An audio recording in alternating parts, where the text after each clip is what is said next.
Some game franchises have massive shoes to fill, the type that leave developers daunted to even give it a try. Not every Tom, Dick, and Harry has what it takes to make the next drawn to life, and that can leave franchises laying dormant for a long time out of fear of letting down the fan base who's been waiting for such a game to be made. But there's nothing worse than a beloved franchise coming back after an elongated hiatus, and then you find out that it wasn't worth the wait. You leave the door unlocked for Mario Strikers for over a decade, a few robberies later, and they come home without their pants on. Fan expectations can have a lot to do with what games are made, both in terms of how much people want the games and how much developers don't want to deal with people who want the games. Face it, if a franchise lays dormant long enough, people are going to build up very specific expectations for what the return should look like, and if it doesn't look like that, no one's going to be happy. One franchise with an impenetrable reputation like that is Battletoads. The NES original, all the way back in 1991, was a generation-defining game. If you see someone with a sunken-in look in their eyes, start humming the Turbo Tunnels theme to send them into a full-blown panic. Its reputation is one that would make any developer wary to touch it, because how do you live up to a classic like that? Well, Microsoft, Rare, and Dalala Games gave it a whirl back in 2020 with Battletoads for Xbox One and PC, and, to me at least, managed to knock it out of the park.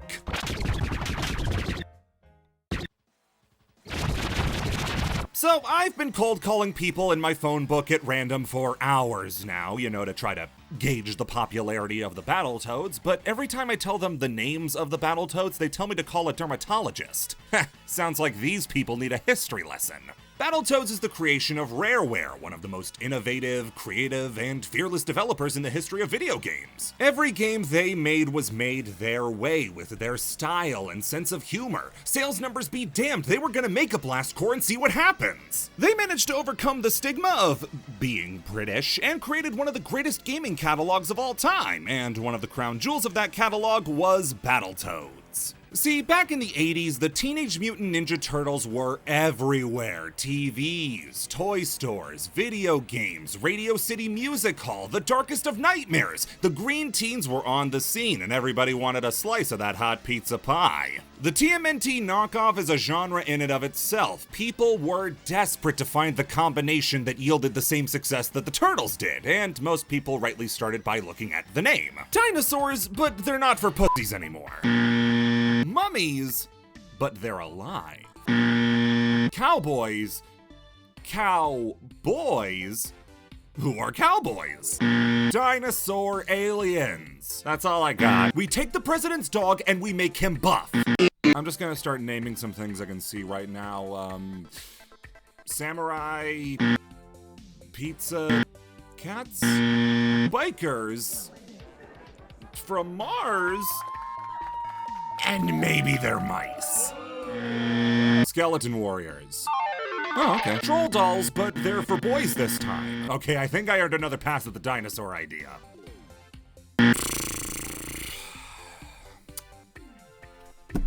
Street Sharks? By 1990, the Turtles were reaching their peak, and with the first movie coming out and their merch output at maximum, Rare decided to cut in and try their hand at emulating the Turtles. Give them credit, they started off on the right foot, just replaced the reptiles with amphibians and knocked that cast of 4 down to 3. So what is the backstory of the Battletoads? Well, depending on the medium, they're either a team of testers at a game company who play the game of Battletoads, which thanks to VR technology is actually a window into an alternate universe that they get sucked into after a rogue programmer and the Dark Queen use a virus to trap them as the Toads and lock them into nightmarishly tough levels.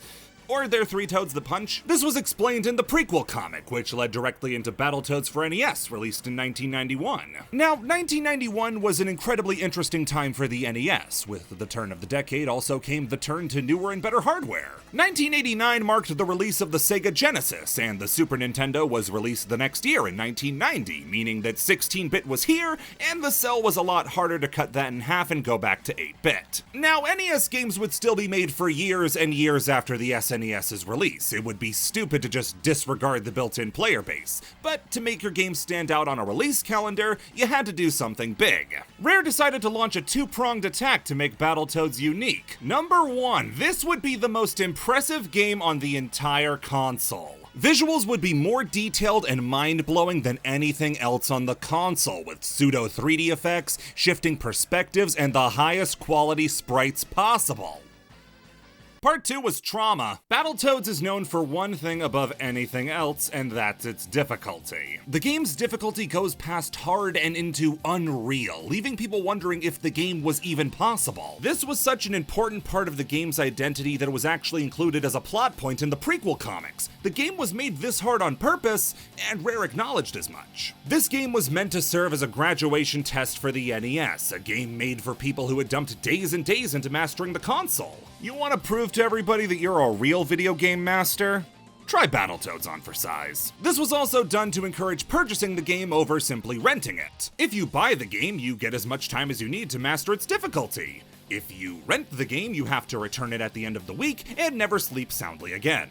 That difficulty manifested itself in several ways, thanks to the game's structure. The game would change genres with almost every level, going from beat-em-ups to racing games to, oh, I hate my life, at the drop of a hat, meaning that there was no surefire way to make sure you were prepared for what came next. Some levels, like Turbo Tunnels, Intruder Excluder, and Clinger Winger, show off that the difficulty, while intensely high, was also completely learnable, so long as you practice every stage dozens of times. On the flip side, stages like Surf City, Volkmeyer's Inferno, and Rat Race go to show that maybe being the most difficult game isn't necessarily a good thing.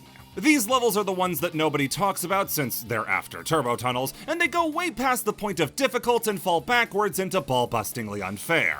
It's a good thing they're in the latter half of the game though, which meant that games journalists never got to them and they ended up liking the game. Like, really liking the game. This was one of the most well-regarded NES games ever, and Rare was hoisted up for making one of the greatest games of all time. This was a great thing for Rare, as Battletoads was a franchise they were the sole owners of, which meant they were free to merchandise it as much as they wanted. This first came about with ports of the original game to the Genesis, Game Boy, Amiga 32X, and a version specifically made for the Famicom. What's important to note is that even Rare realized, yeah, we were kinda being assholes for making Rat Race, we're sorry, and made every other version easier. So, to get the name Battletoads into as many houses as possible, and with a mass scale breaking and entering off the table, Rare got Dick Animation to draft up a TV show pilot, which would air on Thanksgiving Day of 1992. This reimagined the classic origin story of the Toads to make them 3 deadbeat kids in California who were conscripted by Professor T-Bird and Princess Angelica to become the Battletoads. They get doused in Battletoads juice and can transform into the Toads by shouting, "Let's get warty!" Now how did that not catch on like cowabunga? I call on the powers of eczema! Fans of low-quality animation, bad slapstick comedy, and anything but the Battletoads gave the episode rave reviews, but it faltered with most other people. Now, despite the acclaim the first game received, that would be the series' peak, as neither merchandising attempts nor new games captured people's minds like that game did. Battletoads and Battlemaniacs, Battletoads for Game Boy, even crossing over with Double Dragon didn't seem to light the fire for Toad domination! The most noteworthy game to come out in the post-NES landscape was Battletoads Arcade, developed by Rare and published by EA. This game is a fair bit different from the others, not just in its lack of variety in levels, but for the graphical uptick. This game is infinitely more detailed than any that came before it, and goes all in on gore with blood spraying all over the place. This was up there with Donkey Kong Country and Killer Instinct as amazingly animated Rare games. The problem was, we kinda saw it before. When the big pitch for the next Battletoads game is more of the NES game, people didn't exactly get too excited. The Battletoads have no character, there's nothing to draw you back. Sure, they're the most successful Turtle knockoff, but that doesn't exactly leave you with a lot of places to go. Battletoads made a name for itself by throwing bombs right out of the starting gate, but despite how much gore is in this game, it felt like there were kitty gloves on. Like, the only way to take the franchise forward was to add gore, and in 1993, arcades were not in short supply of gore. Battletoads Arcade failed to move enough units to warrant porting the game, which was awful news to the team porting the game, leading to an SNES version getting canned. From there, Rash, Zitz, and Pimple were relegated to the same trash heap as every other TMNT knockoff. Sure, they'd escape for moments at a time, but as quickly as a new Cyborg show would pop up, apathy was there to knock it right back down. From 1994 all the way to 2016, the most relevant the Battletoads ever were was as a prank call. The most you could hope for was the game's amazing pause theme being included as an Easter egg in a different game like Banjo-Kazooie Nuts and Bolts, but the Battletoads, Battletoad would make his big re-debut as Rash was included in the criminally underrated Killer Instinct. He was full of references to the original game, looked great in the grittier 3D art style of Killer Instinct. It was a great test to see if people were still interested in more Battletoads. Not as great of an idea to put him in a game that nobody played as the third wave of DLC. At E3 2018, however, it was finally time for the big return. Battletoads were back, baby! Well, they were on their way back, and even though it was nice to know they were, the hard and fast, no game, no hype, those is the rules was in full swing. The next year, though, a proper gameplay trailer was released, showing off the promised hand-drawn graphics, 3-player couch co-op, and the return of classic features, like the variety of gameplay styles from the original. And the fans were, oh no, people hated this. When people envisioned a brand new Battletoads game, this art style was the last thing a lot of them wanted. People said it looked too cartoony, that it should be 3D, gritty like the arcade game, and that this was a disgrace to the legacy. I just want to point out that the most replayed moment of the trailer was this brief flash of the Dark Queen's redesign. Come on, guys, this is embarrassing. However, when it came down to it, this is how Rare wanted it made. While Dlala Games would be handling the majority of development, Rare was still a very active part of development and wanted this game to evoke the feeling of what Battletoads could have been if they didn't have the limitations of the NES. That didn't stop people from having an intensely negative reaction to the game, becoming the second most hated game of E3 2019, right behind Pokemon Sword and Shield. Oh, did people not like those games? Despite the negative press, the game would eventually release in 2020, accidentally landing right next to the worst possible game to land next to.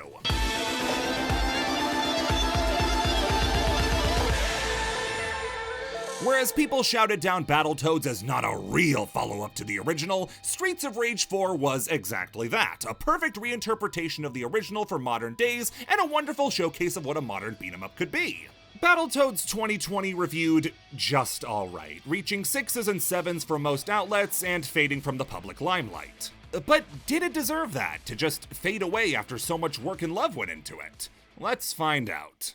Hopping right in, and we get Feed the Fantasy, a reintroduction to the beat-em-up style, and we get to see all the quirks that come with it. You have a standard combo light attack, a chargeable heavy swing and launcher, on top of a jump and dash. You're able to freely swap between the Toads and check out how they each work. They aren't super different from one another, but just like in the arcade game, Pimple is the heavy-hitting damage dealer, Zitz is the fast combo machine, and Rash lands somewhere in the middle. Of the three, I never really found myself preferring one's playstyle over the other two, but that's a good thing since I enjoy playing as all three. Sometimes I wanted to rack up high combos with Zitz, other times I wanted to smash things with Pimple, and sometimes I wanted to see Rash's really creative moves. If your Toad croaks in the middle of a level while fighting bad guys, they get brought back after 30 seconds, but with about half health. For reference, I played on the medium Toad difficulty. While I'd love to have the validation of weird strangers on the internet by saying I beat Battletoads on Battletoad difficulty, I kinda wanna see my family again someday, so I'm not setting aside time to do that. I really enjoy the combat in this game. It's very button mashy, not interested in long branching combos with a ton of variants, but the whole thing feels so impactful I couldn't get enough of fighting thugs. And don't think that doesn't mean you can't be the friend that holds back everybody else as you do your 200 hit combo. You absolutely can be. It's a good thing then that you have a good cast of cronies to use those moves on. These rats are the template for most grunts in the game, a simple attack that can be dodged out of the way of, a block that needs a heavy swing to break, and a death state where they'll stick around once they're out of health so you can send them flying at your leisure. My only problem is that when enemies are blocking, you need the heavy swing to break their guard, but not the heavy swing mid-combo. No, you have to do the standard heavy swing.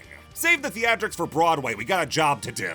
Get far enough into the stage and you square off with the first boss, Porkshank. He's as standard a beat-em-up boss as you can get. He'll wander around the stage, take his lashes, attempt to give them back out in kind, but makes the mistake of playing fair and warning us. After sending him running, they roll out the red carpet for the ultra-famous Battletoads, where we tangle with more rats, hoverboard pigs that can fire projectiles, making them Satan, and a second round with Porkshank. He switches strategies and instead tries to charge at you from across the stage, but forgets about that pesky Y-axis that lets us avoid him for the entire fight. Half a health bar later and he flees again, but only like 3 feet to the right, because the final phase of the Porkshank fight has us fighting the two different phases at the same time. This section can be pretty tricky, what with the forms shoring up each other's weaknesses, attacking from near and far at the same time. Having vanquished the vaguely meddlesome Porkshank, we get our faces carved into the side of a mountain and fly off, which is a thing we could always do. I forgot we could fly. Yep, everyone loves us, and now we can fly! The universe revolves around the Battletoads! Chant with me! We are God! We are God! We are God! What the? So it turns out that the Battletoads have been living the past 26 years of their lives in a simulated bunker, as once we get out, we realize that nobody cares about the Battletoads and that we have to go get real jobs. I've said this before, but reviving an old character as an out-of-touch loser almost never works. Nobody who wanted a new Battletoads game wanted to see Rash eating cold dog food out of a can. This framing device never works. Hey guys, I know you're excited for a new Battletoads, but not as excited as we are to show you Rash in a diaper! I swear this game is good, please don't go. So with our lives non-existent, the Toads have to all find work, which leads us to menial jobs. Here's where you can really see the game lean into the fact that it's meant to be played with 3 players. Each Toad does a super simple job, and it's the perfect lead into the phrase of the day. This would be more fun with 2 other people, but it's fine as is, but the lack of online co-op is a baffling move that crippled the game's successes. Whenever you see this sign up in the corner here, just know that means that this would be more fun with more people. It's a super quick section, but the gag of having Rash prepare autographs for Sea of Thieves is actually really funny. I could go to the fucking Olympics for Rash's section of menial jobs. They may have jobs, but Rash just can't adjust to his new life, so formulates a plan to go find the Dark Queen and beat her up. While Pimple and Zitz don't really want to, seeing how horrible Rash's life is inspires them to saddle up and go find the Queen. This leads us on to the next level, To the Queen, which is based on the reason therapists' paychecks were so high in 1991. Instead of a side perspective like before, these are behind the back and have everything flying directly at you. Toads don't recover after a set period here, though. If they croak, they're out until you hit a checkpoint. This gives you 3 hits to get past long swabs of instant kill walls, and while it's not as frustrating as the NES version, this iteration of turbo tunnels is still super challenging. Being able to see what comes next does not make this any easier. If anything, it can lead to you psyching yourself out and trying to plan so far ahead you don't see what's in front of you. This is made even worse since there's actually a score bonus for near misses, where if you're close enough to a wall when dodging, you get a massive boost. Oh no, incentive to be cocky! Points don't do anything except enrich the soul. So you can play it safe or you can be daring and go for a high score. I also love how the game still lets you swap between Toads even though they all control the exact same. You know what, this really feels like more of a pimple obstacle. I really gotta start marketing this bad luck as a superpower. Hey, anybody here want to buy a losing lottery ticket? This section at the end where you need to slip through doors is incredibly tense, requiring perfect timing and positioning to bob and weave through. Eventually, you're gonna need super subtle taps to avoid staining the wall with toad blood. After crashing the bikes, we make our way into the Queen's lair, which is deep inside an abandoned amusement park. Here we get to see new enemy types, like these tanks that are only vulnerable after they attack, and these electrified enemies that create shockwaves. The stage's carnival aesthetic works super well, both as being a showcase for some fun carnival theming, but also for how dilapidated the whole thing is to show off how much time has passed. It lends itself to some neat set pieces, like zipping back and forth from the foreground to the background on roller coaster tracks, and disabling a lock based on fortune telling. Come on, you should have a basic understanding of the major arcana if you want to play Battletoads. This level also emphasizes the importance of the tongue. See, in this game, they bothered to finally acknowledge the fact that these are 3 giant toads and gives you a variety of options about how to use your tongue in combat. You can pull enemies in with it, grab items from the background, even use it to zip around with grappling hooks. A few more battle arenas later and we finish out the level with a quick hacking section. Any game that does not need lockpicking mechanics should not have lockpicking mechanics, but at the very least, this one is enjoyable. We ride the elevator all the way down to, so that's how that works. This is the stage where they start to take more advantage of stage hazards. These electrical enemies can walk over these patches of water, and if they attack, the whole area becomes hazardous. The stage is built around not just these guys, but these ice cream vendors that can snipe you, giving enemies the advantage to zone you out. They can be a real pain to deal with, but once you take out one part of the combo, the other part should be pretty easy. Just because the game isn't as annoyingly frustrating as the original was at its worst, doesn't mean it's not still a difficult game that can offer a real engaging challenge when it wants to. Just a bit further and we manage to get to the Dark Queen's lair, though we can't get our hands on her just yet since she's using a baby as a shield. She explains that an alien race has trapped her here for the past 26 years, and seeing as we were stuck for the same time, it's fair to say that the Topians that trapped her trapped us as well. Rash wants to team up with the Dark Queen to go beat up the Topians and get famous again. Zitz was in the last game and remembers that she's evil.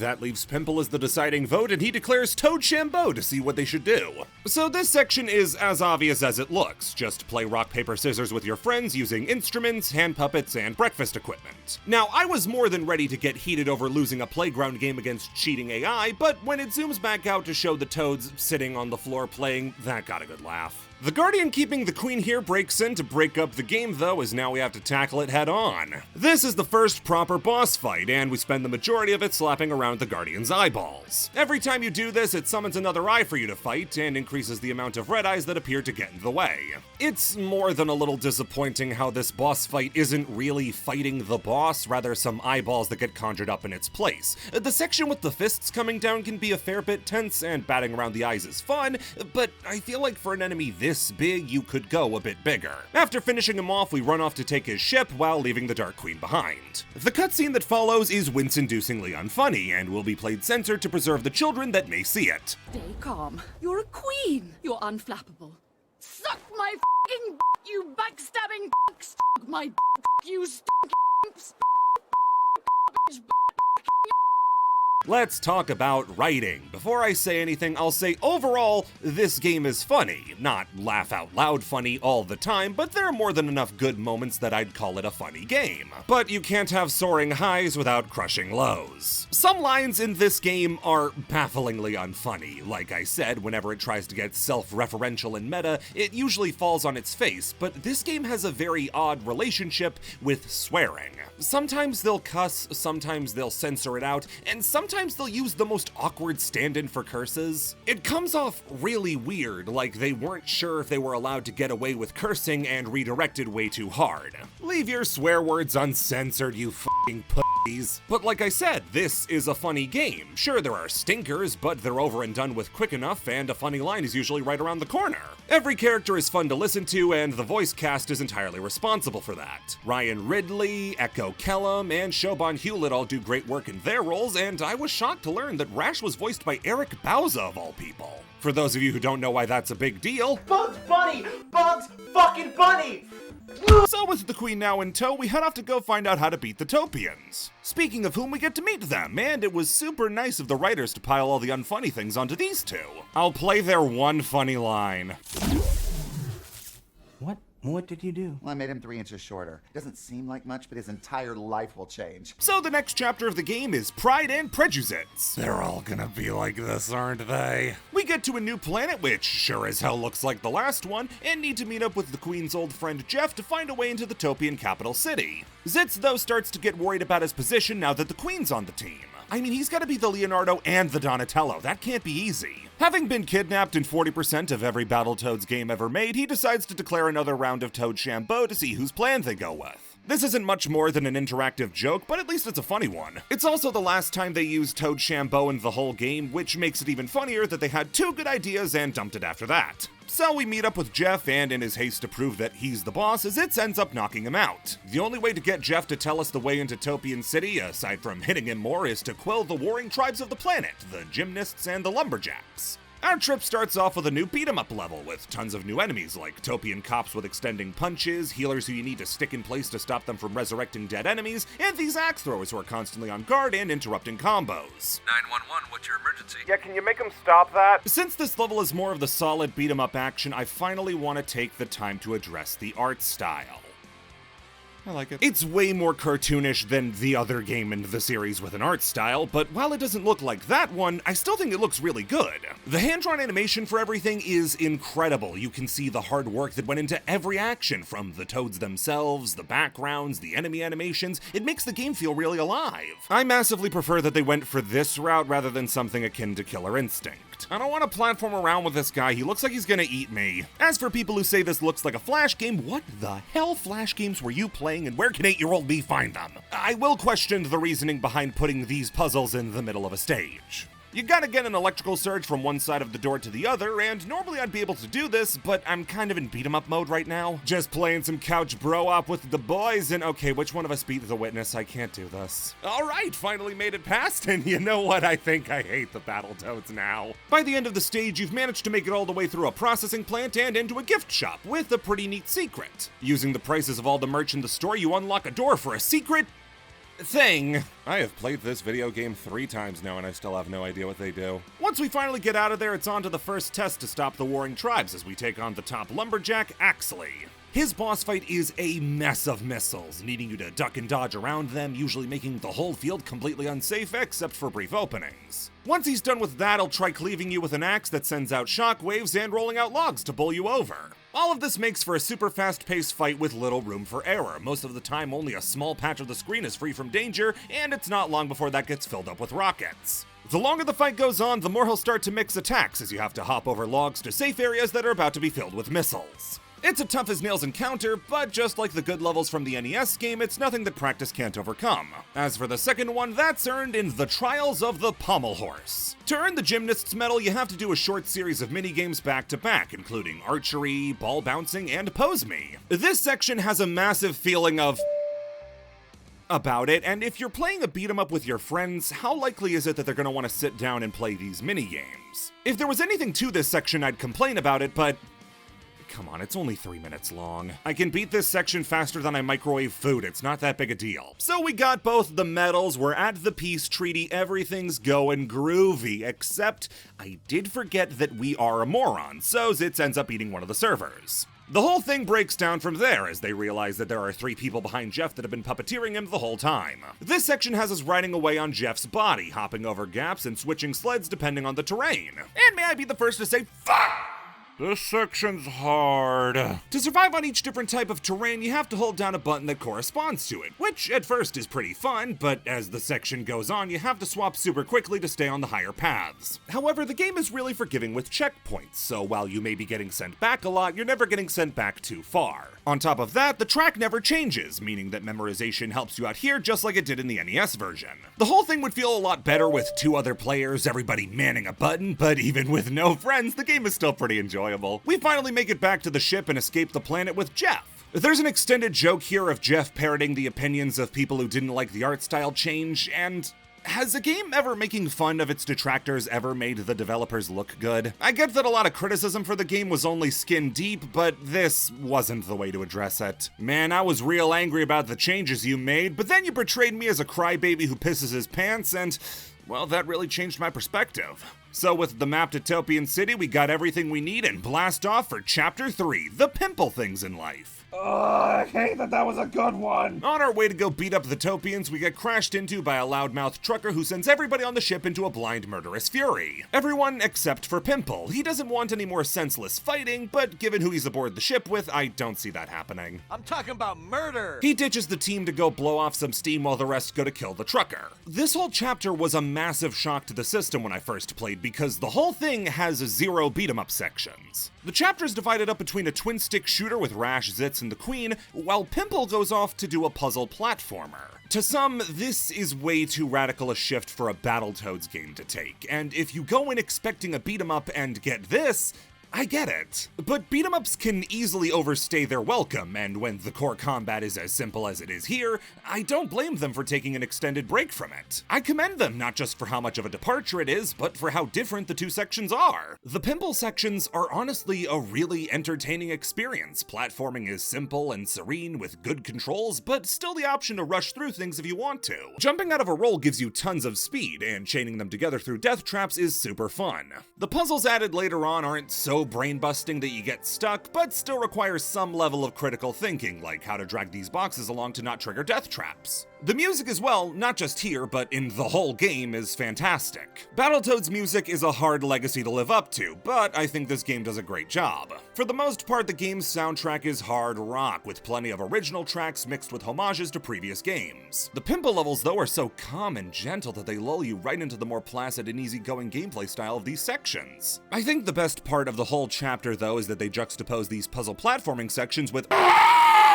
the twin-stick shooter portions don't screw around. This is not Galaga, this is not Gradius, this is full-on bullet hell. You're gonna be overwhelmed with projectiles every second of these stages, and it's insanely tight to try to maneuver around them. Enemies will fire endless waves of bullets, homing drones, and create barriers to cut off large swaths of the level. These levels are insanely tough. There is so much to keep track of at any given moment, you'll need complete and undivided attention to try to get through with the measly 5 hits you have. You also have a directional dodge that lets you harmlessly dash through bullets, but there's a great chance that wherever you dodge to is about to be filled with even more. The game pits you against nearly unbeatable odds, which makes it all the more satisfying when, after getting killed by these boomerang shot guys, you finally get a shot at the boss, which...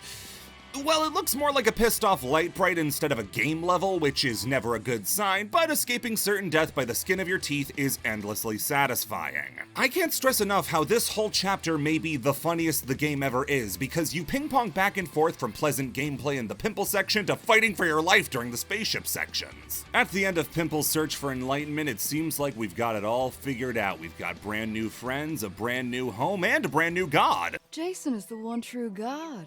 Oh. After realizing we've been roped into a death cult, Pimple battles like a toad, which leads us to losing it. You play as Pimple and 2 of the Dark Queen's creations, fighting off cultists with punches, photos, and knocking over trees. It'd be meaner to tell him he's not helping, just let him have this. It's another section like the Olympics one from before, just swapping back and forth between the 3 sections whenever necessary. I wish I was 3 people so I could enjoy this section like it was meant to be. Just like before, there isn't a lot to talk about, but smacking around cultists is a big step up in terms of fun compared to bouncing a ball. Pimple's rampage sets off his emergency beacon, telling the other toads to go pick him up, in the opposite direction we were heading. Flying through a wave of enemy ships damages the main control system and requires us to reboot it manually, and okay, this does look pretty daunting, and truth be told, I did piss myself the first time I saw it, but it's not as bad as it looks. At the top is a series of icons corresponding to panels. Find the right panel and do the minigame to clear it. This is the most game there is. Playing with friends, this is pulse-pounding but a lot of fun as you scramble to look around and try to complete whatever you can without losing track of time. On your own, though, this is rat race levels of pain. The visual overload is enough to unsettle you from the get-go, but having to balance all these games on your own without help is a nightmare. The games are stupid simple and easy to get past, but the nerves are likely to get to you and make you mess up. It's a lot like Keep Talking and Nobody Explodes or Bomb Corps from Jackbox Party Pack 2, where you spend half the game playing the game and the other half screaming at everybody else to stop playing like a moron. But when you're playing single player, I can scream as loud as I want, I'm not gonna listen. This often leads to frustration, especially with the temperature gauge. This looks easy up until the point that you realize that the sensitivity is insanely high and you zoom past the number you're trying to set it to and can't get it no matter how hard you try. Trying to heat up a cup of coffee killed so many runs. I tried to have as much fun as I could on my own, but you need multiple people to make this manageable. So we've managed to find Pimple, but he's still a little heated about the constant mistreatment we put him through. After calming him down, we realize we have no way of getting off planet with a broken ship, and the Queen threatens to introduce a crafting system, but thankfully the cops show up to arrest us. We get dragged in front of the Topians as the Queen makes her grand declaration of revenge, which is met with disintegration. Without any other options, the Toads are forced to kowtow to the Topians' demands, and the 3 are made into celebrities. Rash is happy, but the other 2 realize they're just propaganda pieces used to make the Topians look good. They turn people into dust. Why do they need public relations? After 6 months, the Queen finally walks off, having her particles scattered across the solar winds and reforms inside one of the Topian leaders. They have names, but I'm morally against learning them. She manages to rile up the rest of the spirits trapped inside him into staging an escape by punching his organs until he dies. This ends up working too well, as he takes medicine which threatens to disintegrate us, but not in a funny way like before, as now we have to go through gut reaction.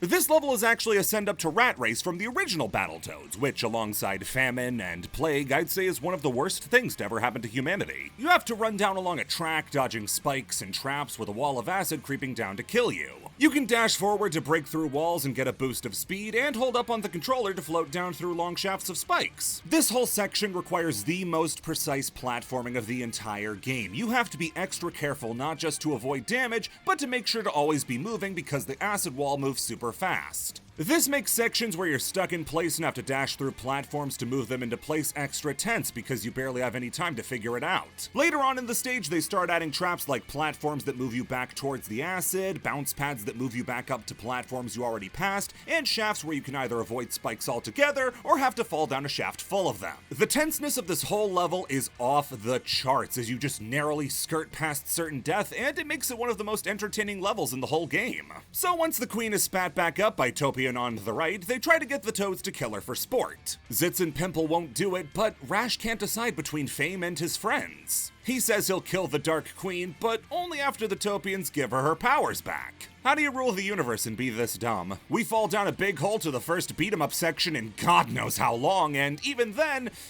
I think they got a little ahead of themselves. This is a section desperately surviving friendly fire with beat-em-up-like characteristics. You fight off Topian cops while the queen summons tornadoes to help you out. Except the tornadoes come out all over the place, so it's super hard to keep fighting enemies since the tornadoes knock them all around the place, and they can hurt you as well. Oh, this section sucks. So with the plan of murdering us not working out, they decide to force us onto the hover bikes and let nature take its course. You kinda get the feeling that by the end, the budget was catching up to them, since instead of moving backgrounds like the last hoverbike section, this one has a static background. You know those shots in movies where they're in a car, but they're just moving the background to make it look like it's moving? It feels like that. It's just as enjoyably tense as the last time we were on the bikes, but with even tighter jumps that need you to read patterns quickly to get past, and no checkpoints, meaning you need to do the whole thing in one shot. Don't for a second think that that makes up for the Topians doing running commentary over the whole level. It's finally time to get revenge on them for being painfully unfunny with a boss fight against the Topians. The boss alternates between fighting Topian on the left and Topian on the right, with righty having energy attacks like firing energy balls and lightning bolts, with lefty trying to whip you and creating earthquakes. This fight is a thrill. Even if the last couple levels were a bit of a letdown, this fight makes up for it in how you have to adapt on the fly to new attacks and conserve your Toad's health by constantly swapping out. Eventually, when you deal enough damage, the pair starts to fight you both at once, so when one is resting up, the other can attack you without worry. I'd like to say I had some sort of grand strategy or elegant solution for how to win the fight, but I kinda just got lucky with Toad respawn rate and kept throwing them at the problem till it went away. Once they're almost dead, we get a weird final kinda cutscene where all the Toads help the queen win a beam struggle. Remember when I said that the budget was running out? The budget ran out. One final cutscene where Rash gives all the credit for saving the galaxy to the Dark Queen and a sequel hook later, and the game is done. 16 million points, motherfucker. 16 million. Look at these schmucks. Do you think they have impressive point totals? No.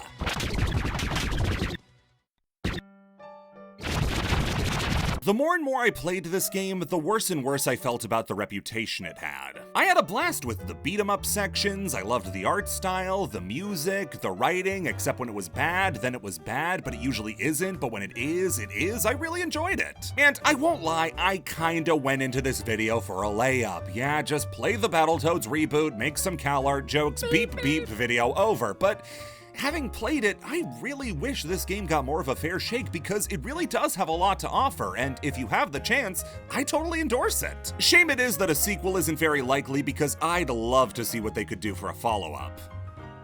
Don't do this, though.